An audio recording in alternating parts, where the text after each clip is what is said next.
I am ready. Okay, so Eric, you can go ahead and start the light. You're live. Yes, microphone.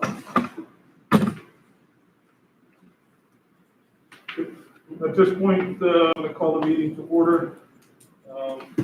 All the board members are present, and we're going to start off with the flag salute. And Lauren, would you lead us in the flag salute?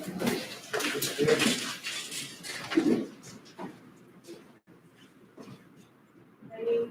Begin.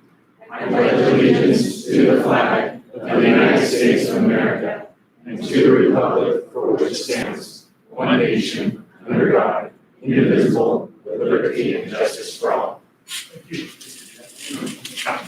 And there is an agenda. There is a change in the agenda. And the only change is we're going to, 10.10 is going to go in front of 10.9 and then 10.2 is going to go. That's correct. Well, welcome everybody, our first in-person meeting. I apologize with the little muffled here with the mask on. But, hopefully that'll be changing shortly. And at this point here, we can start with the superintendent's report. Mr. Duda, as it is the last of the year, I don't have anything to report. Thank you. Board member comments, committee reports. Anybody have anything to comment on? Anything, ladies? Nothing? Okay.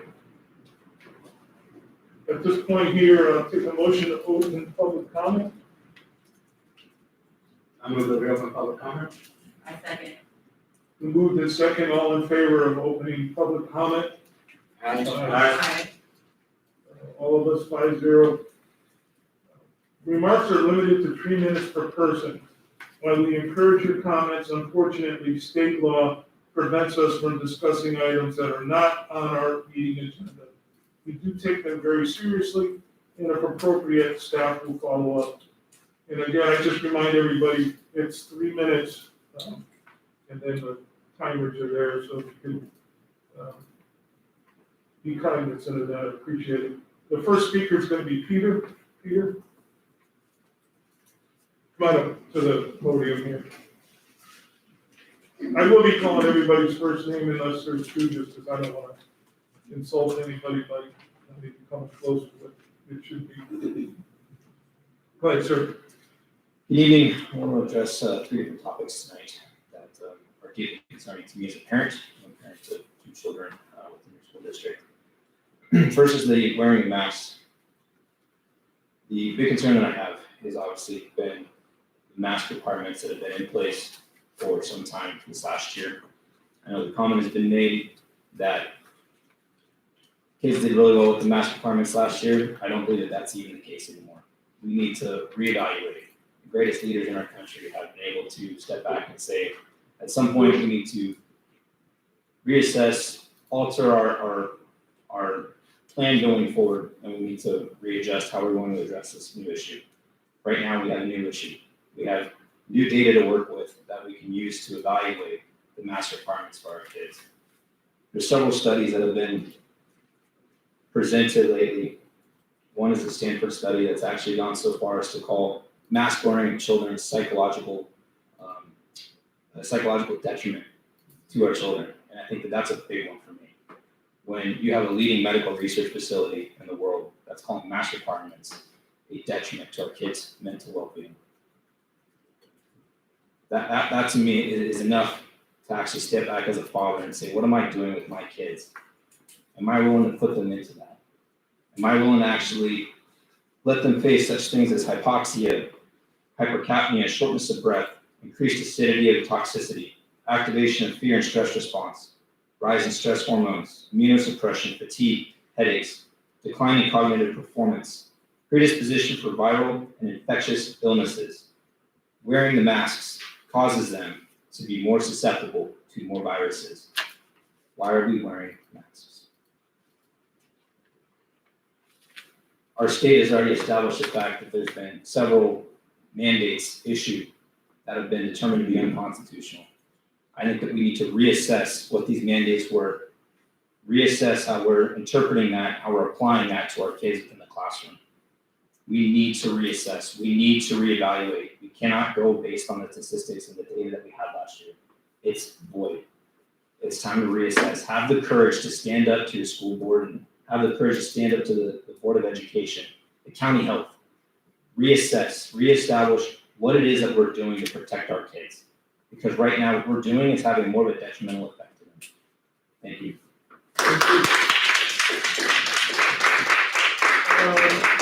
Next up is Jackie. Jackie.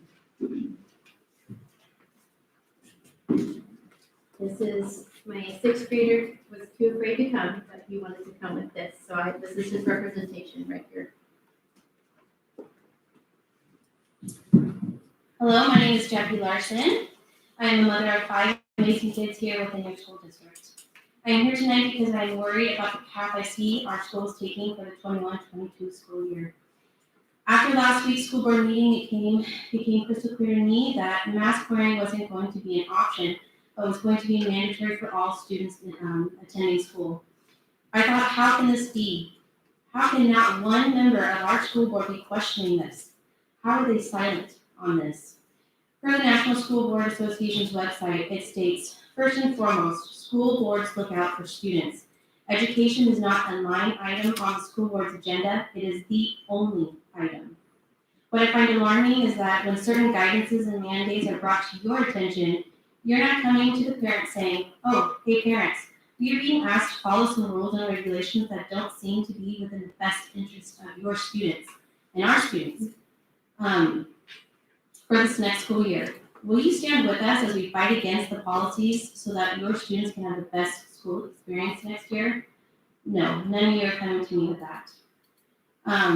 So, in order to have my voice heard, I decided I needed to meet with the superintendent. I tried to make a meeting with the superintendent and I was told pretty much every excuse why I couldn't and that I needed to go to the director of student services. So that's what I did. I met with the director of student services and asked him this question: will you stand with me and fight for our students so that masking is a choice this next school year? He told me, no. You need to go to the school board, they have the power.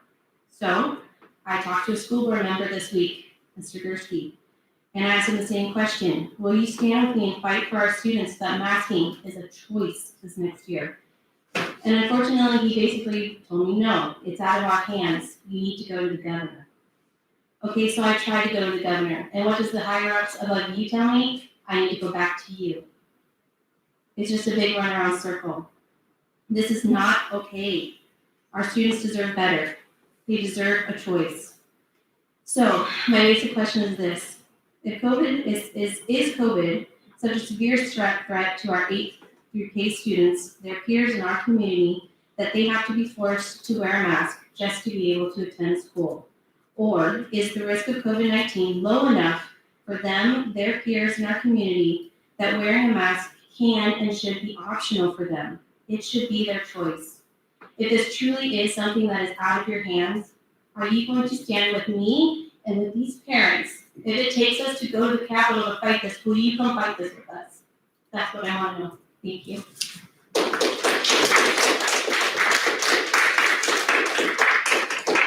Next up is Brad.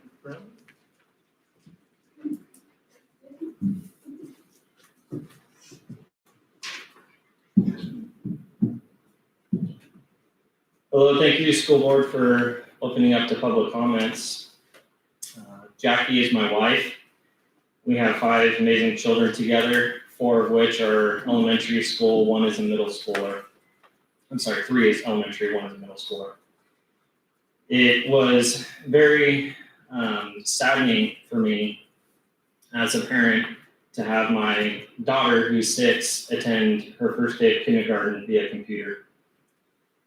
It was even more disheartening to have her come home after going to in-person school, albeit for a short amount of time per day, and tell me that she doesn't even know who her friends look like or who her teacher looks like, because the majority of their face is covered. You have a 6-year-old who's learning to read, write, do basic arithmetic, and they can't even see the facial expressions of their teacher, let alone the words that they're saying by looking at their lips. In the last school board meeting, I was appalled as Dr. Eden outlined that it was proposed that if students, because the desks were joined, had to sit 2.5 feet apart, the alternative to that would be to use a clipboard. So you're gonna increase schools to 6 hours a day, and the idea was, hey, let's put a kid in a mask for 6 hours a day and have them hunched over a clipboard. And not one member of this school board thought that that was anything to even question him on. And I'm, like my wife, I'm very tired of getting the runaround. Everybody wants to play the cover your butt game and say that it's the next guy's problem, that it's the next guy's responsibility, that, hey, we're following the Contra Costa County Board of Health, that we're getting their mandates from them. We go to them and they say, we're getting it from the governor or the state Board of Health. Who will be these children's advocates? The scientific community is unanimous in saying that children, middle school age and younger, are way less likely to contract the virus. If they get the virus, they are significantly less affected. They've been shown not to be carriers of the virus, as in they wouldn't be transferred to schools. And according to Mr. Eden, we have exactly zero COVID cases in the entire Brentwood Unified School District. But we still think it's okay to mask our children in 100-degree weather where they can get sick and other viruses, as one of the other speakers mentioned. I implore you to take a stand. It starts with you, each one of you. Thank you.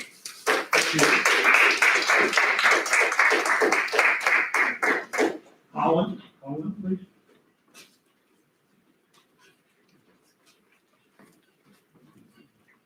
What was your first name again? I'm sorry. Holland, like the country. Thank you. Okay, so I kind of am not prepared, as in, there's so much I could say about this. But I'm gonna try to keep it to one topic in general, and this is about masks. So just for background, I have 3 kids in the school district. They all go over here to Deeren. A 5th grader who's now going in middle school. I have a soon-to-be 4th grader and a daughter who just finished kindergarten. And like Brad was saying, the majority of her kindergarten experience was on computer. Sorry. It was the most heartbreaking thing to experience as a mother, especially considering we all went through a divorce this year. And my son said to me that the divorce was nothing in comparison to his school experience this year. He is the most intelligent child in his class, and he was not given that opportunity at all to shine during a very, very important time in his life. And then when they did go to school, they had to wear masks. And they had no idea what their friends looked like. They had no idea what their teachers even looked like. Now the mask mandate was lifted today. Why on earth are we talking about continuing this for our children? When I could easily take them to Target and stand in line next to someone and not wear a mask. Yet they were not allowed to sit in a classroom and learn face to face. I mean, Jesus, that makes no sense to me at all. Before I finish, I want to explain or talk about some health concerns I have if my children are going to be forced to wear masks this year. There was a study that just came out in Gainesville, Florida, where a group of concerned parents submitted 6 face masks that their children had worn in 5 hours, so 1 day of school, to get tested. The amount of bacteria on these masks was absolutely terrifying. They had viruses such as bacteria like pneumonia, tuberculosis, sepsis, meningitis, E. coli.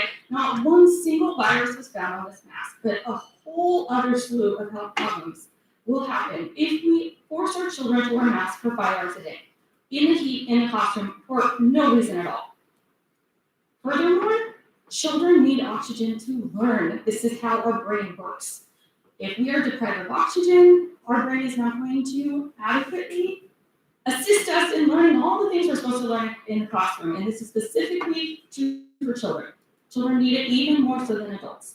So I'm sure that if we force our children to wear masks this year, not only are my children going to be in the hospital with pneumonia, but they are probably going to have a really hard time passing tests. And I know that that's a big thing for the school district, to make sure that, everybody's passing the tests and everything. So that's all I got for right now.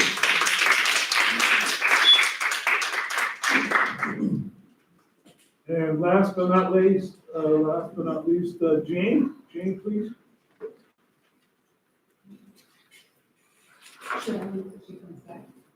No, it's okay. Thank you for asking. My name is Jane Dumas. I had just moved to the Brentwood area about 3 years ago, and the reason why is because it's a very nice community with amazing schools from what I've heard. I have 2 children in this school district, 13 and 14. Well, 13 and 12, I'm sorry. And I remember at the beginning of this pandemic, it was said that kids didn't even need to wear masks because it wasn't affecting them. That was in the very beginning. As everything unfolded, all of a sudden it started gearing towards children. My kids have to do PE in hot weather while wearing a mask. One of them had to do a mile in a certain amount of time. Do you know what grades my children are getting this school year? C's and D's, and they are AB students. One thing that I also notice is that the curriculum and the way it's being delivered, teachers are stressed, not sure of what's going on. Sometimes the internet would go down, and all they would do is just call me and say, hey, I just want to verify that Deja missed school or was absent only in this one period. And I just had to give the okay. There was no other concern, no teacher reaching out to make up work. I had to do the work myself to figure out how can I get my kids back on track. I've been looking into private school, charter schools, and homeschool.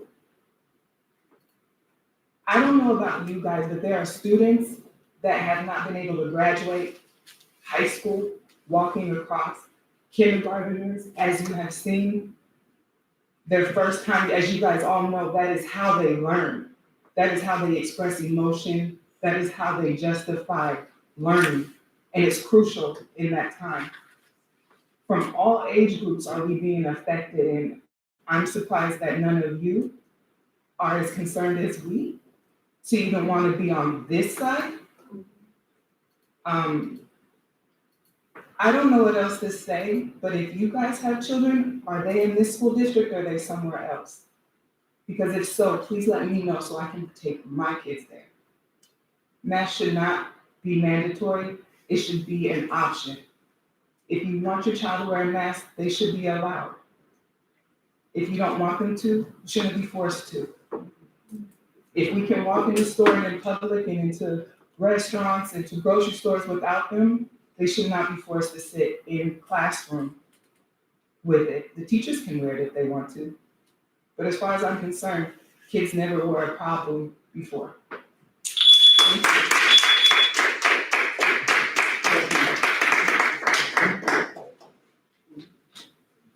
That'll conclude our public comment section. I have a motion. Hold on, Mr. Dudek. Do we have any other public speaker cards? Okay, we have one more. Oh, I'm sorry. And okay. And this is gonna be Art. Hello, my name is Art Wickersham. I have 2 kids. I have Marsh Creek, a kindergartner, and this is Jackie. Experienced the same thing with my daughter, not being able to see her friends' faces, not knowing what they look like, not to see the teacher's face, them coming home complaining about the masks. I'm a frontline worker. I've been on the front line since day one. The ICU and ER's empty. Everything on the news that they portrayed wasn't happening. I've been in the medical business for 22 years. I've been in pediatrics for 20. It is not affecting the kids like they say it is. I see it every day at work. I see the opposite side, the mental health, that's how we lead kids. Seeing kids hitting themselves, shoot themselves because of the troubles at school that they're going through with everything going on with the mask and having a hard time studying and focusing. So just like with other parents, I think it should be a choice. If you want to wear a mask, wear one. If you don't, you shouldn't have to wear them. Wasn't really prepared to speak. I'm a little nervous, but I just thought being in pediatrics and being on the front line and seeing it since day one, seeing the ICUs and everything, and the stuff we're getting now, we're getting kids with PE, pulmonary embolism. They're getting from the vaccine. We're getting kids with myocarditis because of the vaccine. So that's popping up now. We're getting the bacterial pneumonia from the kids wearing the mask. When I do their images, I see their lungs. I see what's going on firsthand. So it's just disheartening to see parents really not want to stand up for their kids and just obey like sheep and just follow the rules and not stand up for our children and for the other people. There's not much more I have to say. I think that's it. Thank you. Thank you. Is there anybody else? Anybody else? There's one. I'll take them. There's one. One more? Oh, I'm sorry.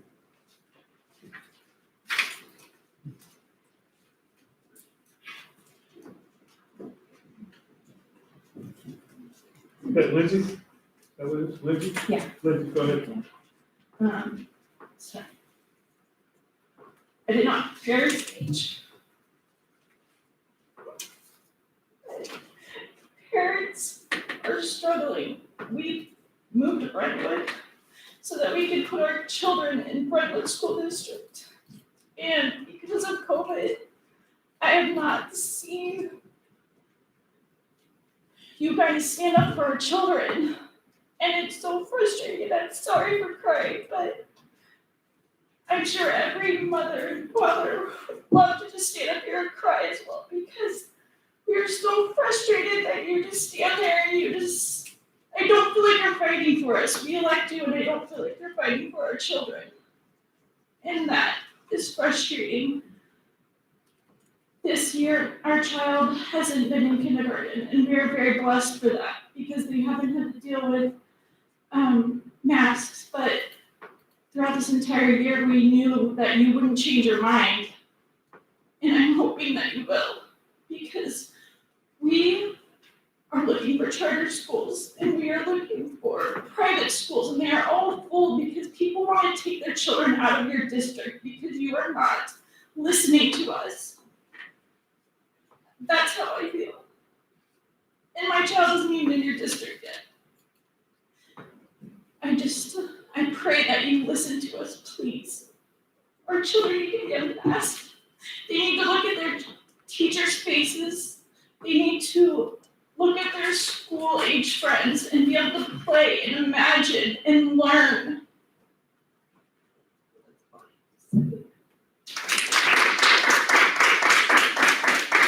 Thank you. Is there anybody else? One more? Go ahead, Turkey. And this is John. Yes. All right. I just felt maybe compelled by the other parents and hearing their comments to make a comment myself, and I'll keep it brief. Maybe just to share my experience. I have 4 children that have all gone through the Union Elementary School District, 2 that are currently in the district and 2 that have moved on. This last year, with remote learning, I guess it was a year ago, after the first lockdowns, was such a terrible experience for our family that we began looking for options immediately for our children of how we would be able to have them be educated. We saw the psychological issues of not being able to socialize with friends and also participate with teachers. And I viewed pretty much every single board meeting of the last year. I log in whenever I can. And over the summer, participated in every survey of what the school district would look like for this last year. And when it became apparent that there was going to be fully remote learning, at least for some time, we moved. We moved out of the state. We left the state and enrolled our children. Actually, were able to move to the state of Utah, enrolled our children, who enjoyed a full year of school in public schools. There were mask mandates, there were precautions taken, but in the elementary and middle schools, there was not one issue with COVID of any of the children. At the high school level, there were certain issues where children were, the youth were quarantined. But the kids were able to have a fairly normal school year considering circumstances, which included extracurricular activities, which included recess, which included lunch at school. And even the last several weeks of school, the mask mandates were completely eliminated. And my son, who started at first grade in this district, unfortunately didn't graduate from this district, but the high school he did graduate from had a full graduation ceremony without masks in an outdoor stadium. That was very normal with the superintendent's speeches and the students speaking, and really a very normal experience. That experience is what I want for all our children, as much as we can, get back to some normalcy for them. I feel like my children were able to thrive this past year, and it's almost with extreme guilt as I have listened to parent comments this last year. It's been hard for me, and yet I'm so grateful that I had the means and the ability to do what we did. We're looking to enroll our children back into the school district if depending on how things look. And luckily we do have that option, but it's not. We all want what's best for our children, and what has been disheartening is it has not felt that the teachers and the board has had the children at mind and their best interest at heart. In some cases, you'd hear half an hour of parent comments, and the teacher representatives in the district would get up, and it was as if nobody had even said a word, and went on, and almost no acknowledgement. And I think our voices need to be heard, our parents need to be heard, and our children need to be heard. Thank you.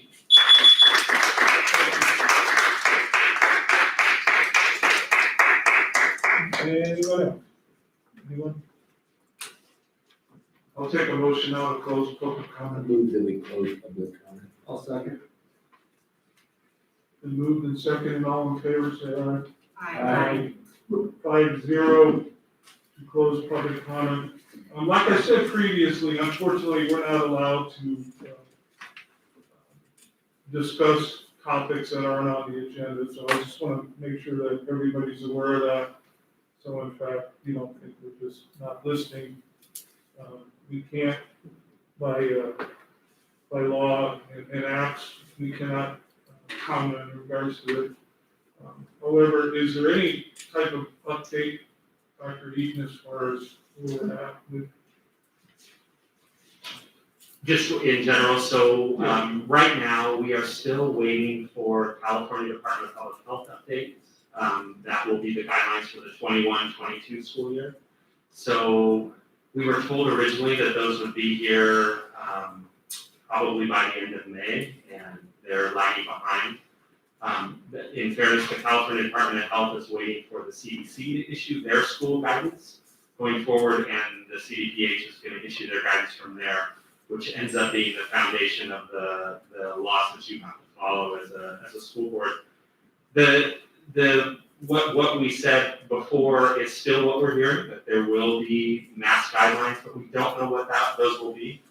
Those will come out in the guidance that we're expecting possibly in the middle of July now, as late as the middle of July, which is not great for us considering when we open. So I don't know if you have other questions beyond that. No, thank you. A little discouraging, but it is what it is. With that being said, let's move on to item 8.0 to 8.5. There has been at this point here, I'd like to pull 8.1, discuss this again. Do you want me to provide the information you want to act on? Want to do it after? Or? do you want to have Roxanne share some information? Or me share some information? Okay, me. So in your packet tonight, or in your personnel report, that's a walk-in. There are several things there, as always common this time of the year, but one of the things that we're really excited to put forward to you is the recommendation of the new principal of Adams Middle School. And so we have some Adams staff members here to support this nomination. But we have the person here who's with her family, and Lauren Briggs is the vice principal that's been there. She's been there for 5 years now. She is a Brentwood student who came through the system. She's taught at Edmond Hill. She's taught at Adams. She was Adams Teacher of the Year. She was the co-administrator of the year for our Delta region. And we're really pleased to recommend her tonight. We had a tremendous group of applicants that came through. But Mrs. Briggs really rose to the top. She's also here with her mother, was a former teacher that I was lucky enough to work with in the district when I started as well, Mrs. Allison. And so happy to see her here as well. And if this goes well, if the vote goes well, then maybe we can have her introduce her family afterwards and the people that she brought with her. Thank you. At what point? Well, maybe after the vote. Okay. Yeah. Do the vote right now, or is that? Yeah. Unless you want to hear her introduce her family before you decide to vote. No, I was not. My question actually was, can we approve 8.0, 2, 3, 4, 5, or go back, or you want them all? You can just do them all if you want, unless you want to pull it out separately, and then we can celebrate. I think we can do it all at once. I move that we approve items 8.0 through 8.5, the consent items for this evening, including the personnel report. Can I have a second, please? I said it. We have a motion and a second to approve 8.0 to 8.5. All those in favor? Aye. Opposed? I guess that means that she can now introduce her family. Unanimous, congratulations.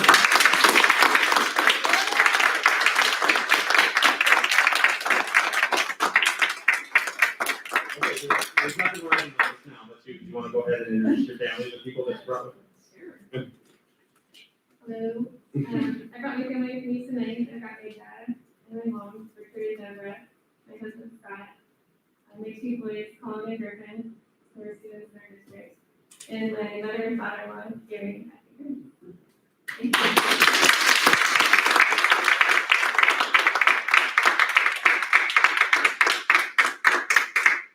You all must be very proud of her.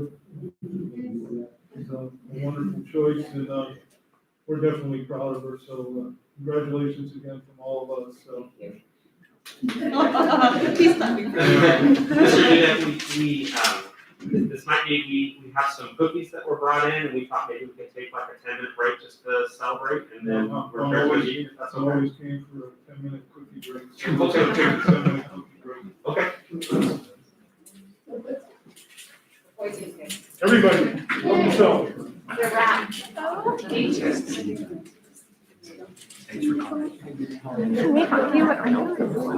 Thank you.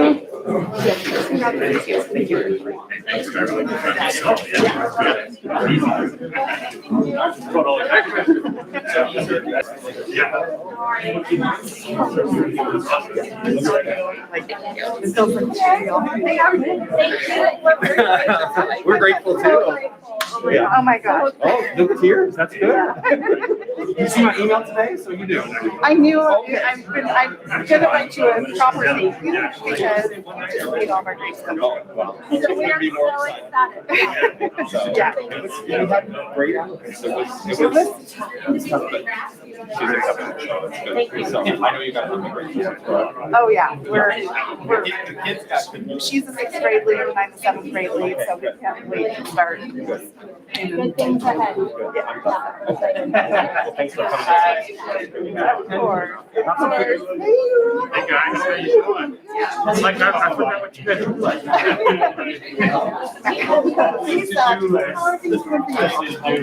Well, I'll see when the legislature and the governor actually gets their act together. It's not going to get worse. Okay, well that's really Right. because we were No, I'm not doing anything. There's no change today because they don't have a signed agreement. So our budget is based on. Yeah, our budget. Right in front of the light feed. You guys want to come over just once? Good.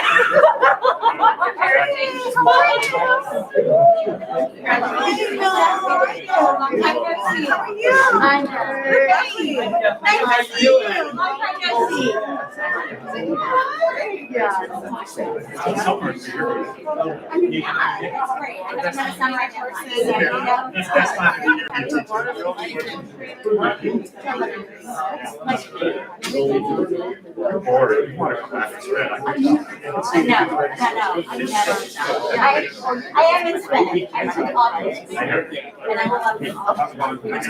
We're still live. That's been so exciting. And I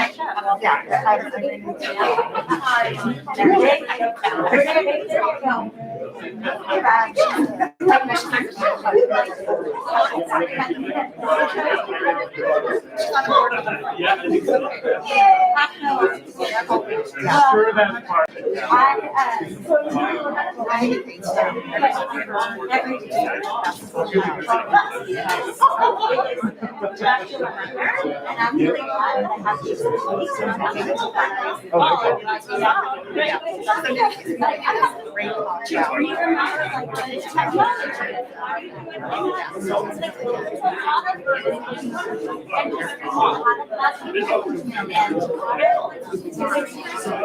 I have these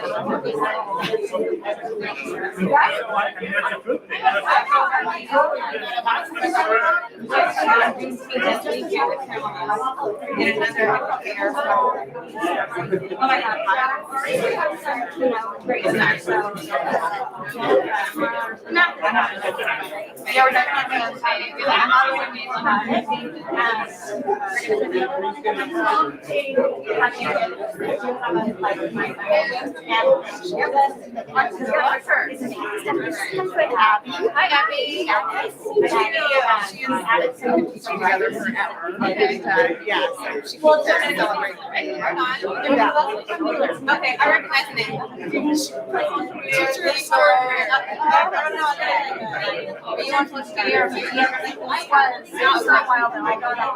Oh, you're just like her social stuff. She's one of the people on the okay. Your name is yeah.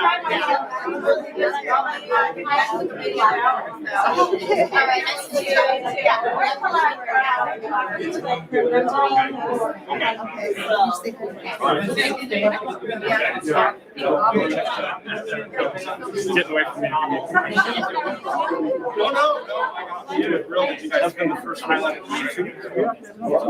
I know. I'm driving my husband crazy because I keep like getting on my computer. He's like, stop it. I understand. But how's your family? Everyone doing well? They're good. Today technically is my last day, but I'll be in the zone. And then we'll get away. Nice. We'll get away from about 3 days. Good. Decompress. Next year will be another big one. I'm excited. Oh my gosh, me too. I was hoping for that. Really good. She's very well loved. Well, enjoy your break. Take one. Oh, thank you. Appreciate it. Reverse. I appreciate you. Give you a hug. Oh, I am. How you doing? Good. Make sure they know the life is on. You and I are I'm trying to forget you guys. And he's a little super crazy right now. He's got a girlfriend. Got together a couple months ago. She comes out. So he's super crazy. Don't forget not to like. I just want to make sure that hearing and seeing is all okay. I'm trying to protect you. The day is on the internet.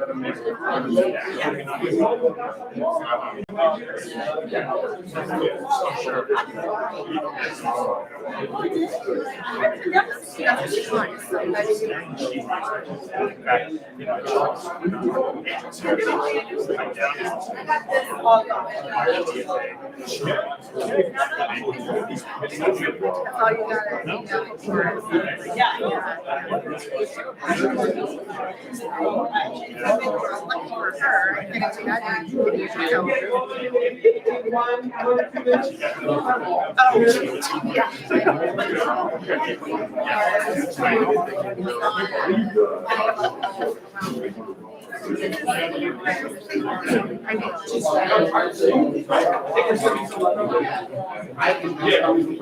Thank you, Gina. Thank you for coming.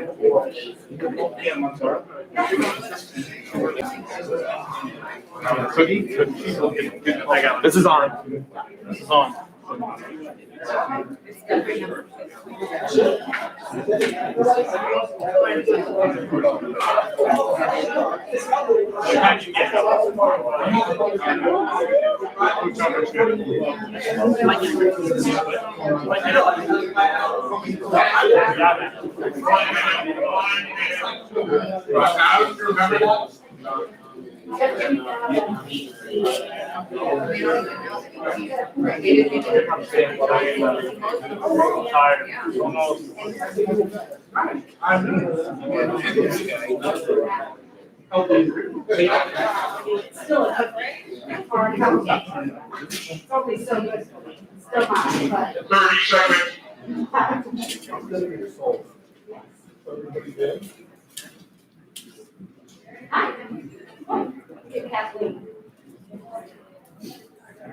Can you give a shout out to me?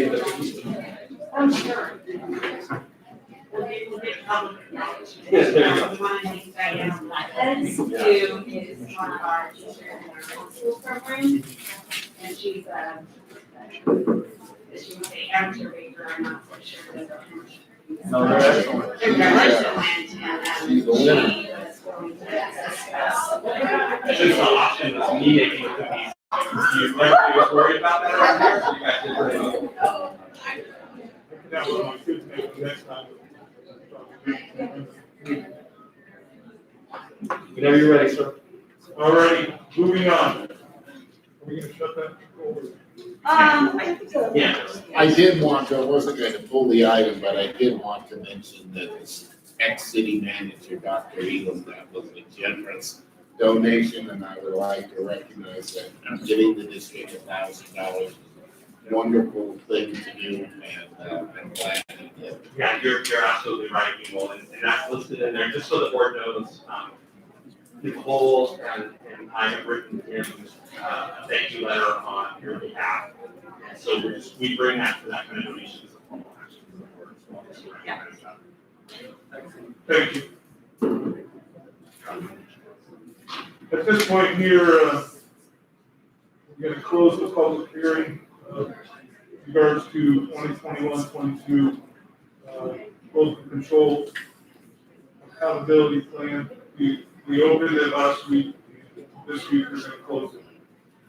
And it's the same thing with 9.1, we're gonna close the public hearing in regards to the Brentwood Union School District budget. Last week again, we opened it for public comment, and we're closing it. So those need to be separate items. I move that we close the public hearing for proposed 2021-22 school district LCAP. I'll take a second, please. Second. We have a motion and a second. All those in favor of closing 9.0? Yes. Aye. 5-0. And I'll take a motion for 9.1 to close it, close the public hearing. Move that we close public hearing for proposed 2021-22 Brentwood Union School District budget. I'll take a second. I think. We have a motion and a second. All those in favor, signify by saying aye. Aye. Any opposed? 5-0 once again. Moving down to 10.0, report out of closed session. There was nothing to report out of closed session. 10.1, approval of learning community plan and LCAP. This is an action item. Yeah, board, these 10.1, 10.2, and 10.3 are all items that are coming back to you based on the information we received last time. We're happy to answer any questions, but otherwise they're action items for your approval tonight. Does anybody have any questions in regards to those three that we've already discussed? There's no discussion now for item 10.2, the approval of the 21-22 district. No, I can hear you. Sorry, I caught myself, the learning community plan for the and LCAP. I can't hear you, I'm sorry. I'm sorry. I move that we approve item 10 on the approval of the continuity in LCAP. I have a second, please. A second. Been approved and seconded. All those in favor signify by aye. Aye. Those 5-0 approval. 10.2, district budget approval 21-22. Can I have a motion on that, please? I make a motion to approve item 10.2, the approval of the 2021-2022 district budget. Is that a motion? Second, I'm sorry, who was it? I'll second. Okay. We have a motion and a second for 10.2, approval 2021-22 district budget. All those in favor say aye. Aye. Those opposed, 5-0, budget approval. 10.3, approval of the federal addendum. Can I have a motion, please, to approve the federal addendum? Motion to approve the federal addendum, 10.3, approval of federal addendum. Second. Who was it? All those in favor signify by stating aye. Aye. Opposed, again, 5.0. 10.4 is Mr. Reese, which is an enrollment update. Good evening, Board of Trustees. Dr. Eaton, thank you for having me here tonight. Please sit at the table with mic, so the podium makes me look short. So, appreciate that very much. All those, I'll second that. So you can hear Robin and I say all year that we lost approximately 300 students from the beginning of the school year to the end of the school year. The number actually bounced out this year at 365 students, so 8,999 students at the end of the year at. And then as we begin projected enrollments, in your packet, you have projected enrollments from June 8th. And in that packet, it states that we have 8,963 students projected for next year. You can see that we have a shortfall of -12 students in second grade. So we're over-enrolled in second grade by 12 students. We're over-enrolled in seventh grade by 7, and in eighth grade by 24 students. I want to bring you an updated enrollment report tonight, and in that enrollment report, we're currently at 8,968 students for next year. So we have seen an increase. We are seeing students come back. And this week alone, since school session closed and school offices are closed, at our district office, we get all enrollment during the summertime. We had 13 families and 13 students enrolled this week alone. So we're starting to see some students come back in. And these numbers also include our homeschool. So I want you to know that. Roxanne and I meet, Rob and I meet regularly to discuss enrollment. And so we've made some changes in classes. And so we've closed 4 kindergarten classrooms this year because we had an abundance of capacity was quite large, over 145 students. So currently we have room for 26 students in kindergarten. We've closed those 4 rooms. But we've added a 3rd grade classroom at Pioneer, a 1st grade classroom at Pioneer, and then just recently last week we added a 2nd grade classroom at Brentwood Elementary School. So that takes care of that overload of 12 students in 1st grade. So now we actually have room for 19 more students in 1st grade. So you see the balance there, right? We were shortfall 12, and now we have room for 19 in 1st grade. So we can fill up that classroom. The issue at middle school for 7th and 8th grade, -6 and -23, being over-enrolled, is an issue of master scheduling. So we're working through that for Lauren. She works on that. She has to work on her master schedule. So we're going to work through that and we'll have that resolved first. Can you say that again? Yeah. Can you just say that a little bit slower? Sure, sorry. The last part of your The last question? part on the master scheduling. Yeah, that So on 7th grade, we're over-enrolled by 6 students. In 8th grade, we're over-enrolled by 23 students. The issue there on master schedule is that you can move students around laterally. Sorry, I'm fogging up here, I can't see that. We move students around laterally and across the board, right, on the rise of the master schedule. So in other words, you might have an intervention class and you have 16 kids in it. You have a PE class of 42, right? The other issue there is that you have a charge class of social studies class.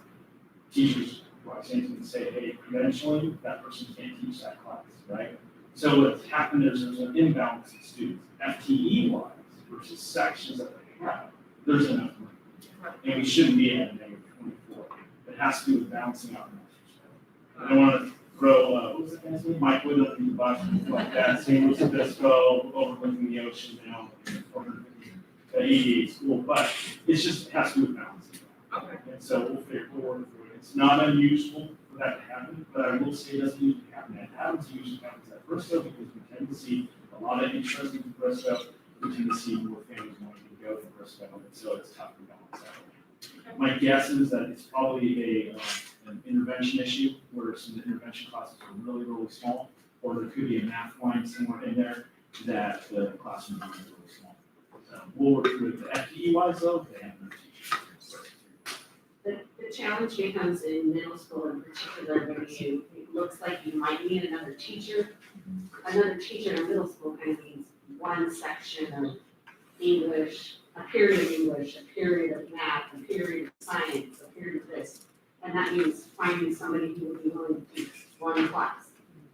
So typically, if we get to an issue where classes are truly overburdened and over enrolled, then we, typically what we'll do is I'll ask the teachers if someone's willing to teach an extra period, so go without prep, and then they get compensation for that. So if that becomes an issue, I don't believe it is. I think we have enough wiggle room in their master schedule and with the staffing allocation that they received, that we'll be able to fix it even without additional appointments. And in addition to that, sometimes you have what we call a singleton. So like oftentimes like a band class, right, is a singleton. So you only have one class of that. So sometimes you might have a specialty class, like a history of work and one class or something like that. And that's kind of an example. And so that took a social studies teacher away from that line. And so the kids don't, it's a great elective to have, but it's not something we need in order to graduate grade, right? Right. So sometimes that's the issue as well. We'll analyze it and figure it out. And so this is also impacting seventh grade. And then you can see the numbers as a total district. These numbers are largely at Adams Middle School, but on the prior page, you can see what all the middle schools are at. And we give out a little bit of room in Evan Hill in sixth grade, and Bristow is balanced out at 0 right now in seventh and eighth grade. So that's why we have to figure that piece out. The good news is we have kids coming back, enrolling slowly, but they're coming back. And this week, 13 kids coming in. That says a lot. About 2 weeks ago, at North Vista, both Rob and I had talked to Gabe Beavers out there in the secretary, and she had 34 students enrolled in the last 2 weeks. So 4 this fall this week. So that's fine. Any questions from me? Thank you very much. That was an informational item. I've got a question before we go on, which it has nothing to do with you, it's kind of the crew here. Can you guys tell us, to me, it just seems like the voices are just so faint that I'm not sure. I've been checking on my phone, sir. You're coming in loud and clear. I'm sorry. It's good coming in loud and clear. Okay, thank you very much. My hearing, works. Okay, that being said, we're gonna move to 10.5, approval of resolution 2021-07. This is an action item. And the board is asked to consider approval of resolution 2021-07, a resolution regarding the EPA, which is the Educational Protection Act. Yeah, good evening, board. This is actually when they passed Prop 30, and we got additional funds for the school. That fund, those funds actually get channeled into something that's called a different resource. So it comes to us a different pot of money, and we can only spend that in certain places. So this resolution, based on my review that I'm sharing with you tonight, is those funds are spent specifically in terms of how the money's supposed to be spent, which is basically on teachers' salaries. And that's the resolution stating that we're spending the money that we're supposed to be spending. Thank you. Any questions? Since there's no, I have a question. Go ahead. So I'm reading in here that the schools that are the certificated teacher staffing cost for the certain schools. Can someone share a little bit more information on how the schools were identified or selected, or? We get a certain amount of money, and basically last year we just used the 3 middle schools, but the pot of money increased, so we added an elementary school. So my accounting coordinator, Melissa, just she just keeps identifying certificated staff. She does it at the same school site because it's easier to manage the documentation that's required. So I would say it's random. We started with the 3 middle schools because that would use up all the money. But as that money starts to increase because of work, the propositions, that more money comes in and she just picks another school. There's no rhyme or reason. It's just patterns that we do. Because the rest of the teachers are paid for out of general fund. Yeah, it's a compliance document that's an artifact of when this passed, and one of the expectations was that the money wouldn't be spent on administrative salaries, and so it's just requiring us every year to document that we're spending it only on certificated teacher salaries. Thank you. Any other questions? If there's no other questions, I'll take a motion in a second. Move that we accept item 10.5, approval of resolution 21-207 regarding the EPA. I'll second. All right, we have a motion and a second. All those in favor of 10.5, signify by saying aye. Aye. Opposed? 5-0, approved. 10.6, approval of the employee contract addendum.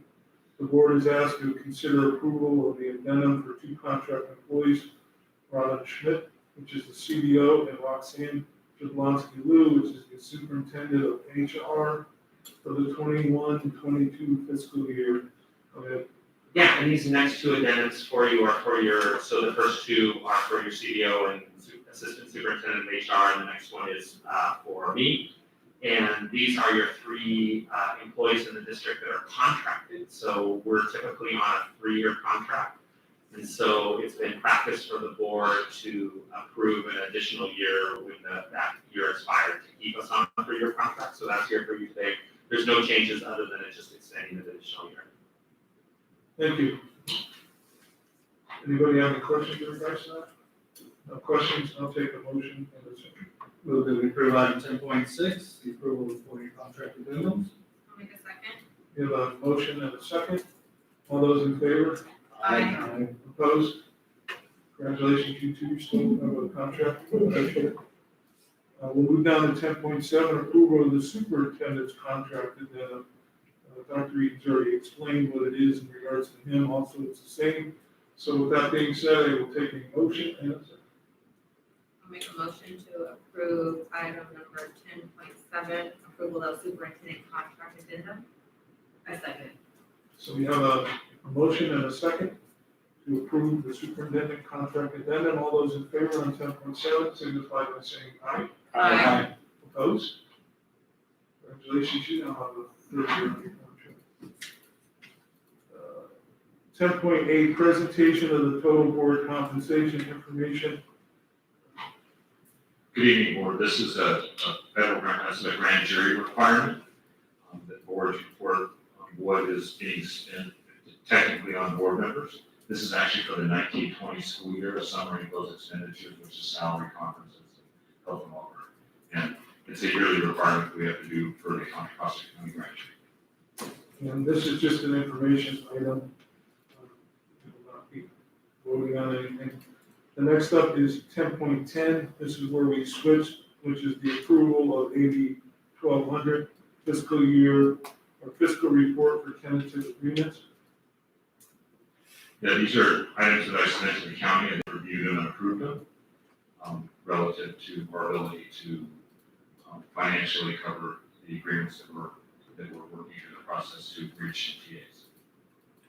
Can I make a motion? Absolutely. I make a motion for. Any questions? I did have a quick question. I know in looking at the budget that we're projected to deficit spend in the out years, that still gets approved though, even with that in there? Is it because we have enough of a reserve to satisfy our requirements? Yeah, they look at all that, they look at the multi-year, they look at all those types of things, they look at the assumptions we're using, they call and asking questions. Yeah, so it's not saying that we're necessarily spending in a healthy or unhealthy way. The determination is when they look at the multi-year budget, 3 years out, can we still meet the minimum reserve? So we might have started with a much higher reserve and come down with as long as we're meeting the minimum, then the county will approve it. Okay. So it doesn't mean that deficit spending is continuing. Thank you. Any other questions? Go ahead, Scott. I make a motion to approve item number 10.10, the approval of AB 1200 fiscal report for tentative agreements. Do I have a second? I'll second. We have a motion and a second. All those in favor of 10.10? Aye. Aye. Aye. Aye. Five, no one opposed, 5-0 approved. Moving on to 10.9, this is the approval of a tentative agreement with the Parent and Teachers Association. So you have before you this evening the approval of the actual tentative agreement with the Briggs Teachers Association. The attached documentation outlines the fiscal components of that. 2.25% raise, so increases in our district's contribution to healthcare benefits for all employees who participate in district healthcare benefits. And some other language, I summarized that in the attached document. And just for the public and for the board, want to also let you know, we are actively working with agreements with our other employee groups. And then do I anticipate bringing all of those to you in July for your approvals, just so that you know. So at this point, board, we're only approving the DTA tentative agreement. Okay, any other questions? I'll take a motion in a second, please. Move that we approve item 10.9, the approval of the tentative agreement with PTA. Second. We have a motion and a second. All those in favor of 10.9? Aye. Aye. Opposed? Tentative agreement has been approved, 5-0. It's here to clap, huh? Yeah. Mrs. Brown's here. Oh, okay. The membership did approve and ratify as of last Tuesday, so it has been fully ratified by the membership as well. Excellent. So we are actively in the process of implementing the changes for our teachers, and I'll be sending a summary out to all certificate staff by early next week, just so you know the timeline for implementation. And just for my curiosity, the vote, what was it, the vote? I don't recall them telling me the specifics of the vote at all. I just read notified it was approved. Perfect, thank you. That being said, 10.11 information item, which is the review of our 2021-2022 board meeting calendar. Yeah, this is just here for an information item, and we just thought we'd have it as a placeholder just because this is our first meeting back. So this would keep the schedule that you saw today, which is the 6 o'clock start for closed session, 7 o'clock continuing on. So it's just an information item, but if there was any conversation you wanted to have, please do the time. I'll just say I will unfortunately not be here for the July 21st meeting. Right. Thank you for letting us know in advance. Okay. And that is also subject to change for times and additional meetings as needed, correct? Yeah. Okay. That was just an information item. Board member comments on future agenda items. I have just a quick comment, not expected to be, but I want to thank everybody on the board, everybody that's here. And it's been one heck of a year, and I just want to thank everybody. It's a year that we hope we never have to repeat. And I'm so looking forward to starting fresh in the end of July. But I think y'all deserve a lot of credit, and the teachers and the staff and the superintendent, the DO, and everybody else. It's just been incredible for all you guys and stuff, and we made it. It's stressful. Met a lot of nice people. Met a lot of people that weren't so nice through this. But that being said, I'm just so glad that I worked with all of you. You guys are a tribute. Sometimes what happens goes unappreciated. So I appreciate it. I appreciate everybody. So thank you. And like I said, hopefully the the sun's getting a little brighter as we move forward, so. And hotter. Yeah, Yeah, very dry summer. Anybody else comments? Future board agenda items? I have one future agenda item which might already be coming, but I would love to get an update on how summer school is going. Oh, sure, yeah, typically we'll bring that back. It's not in July, because sometimes that's a packed meeting, depending on, then that first meeting in August, we'll kind of look, and we usually have one, we have the extended school year principal that comes and reports, but now that we have four, we'll figure out a way to bring that back, bring it forward. And then those are going on in the next couple of weeks, so if anybody wants to visit, you can just reach out to us and we can schedule that. And unfortunately, I had in mind that we have like a little campaign, like bring your kids back type campaign, that we advertise what the changes are gonna be, but unfortunately, we don't even know, so it's kind of.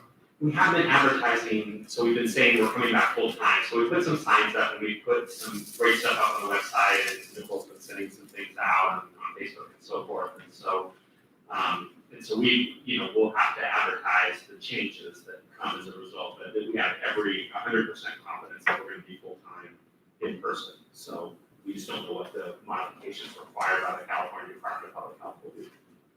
Okay. And one other question real quick, and I'm sorry, this is being recorded and it'll be posted tomorrow, Yes, sir. and that's our new. Yeah. And it's live as well, what's going on live during the meeting. Right. Okay, well, thank you, everybody, if nobody else, looking forward to seeing everybody at the end of July, with the exception of Stephanie. And, you guys have a wonderful, wonderful summer, all of you. And, look forward to having more in-person meetings. So, take care, and with that, I'm going to adjourn the meeting at 8:07 p.m. Thank you. Board, I do have some signatures I need from you guys before you take off. I have them ready to go, so I'll try to work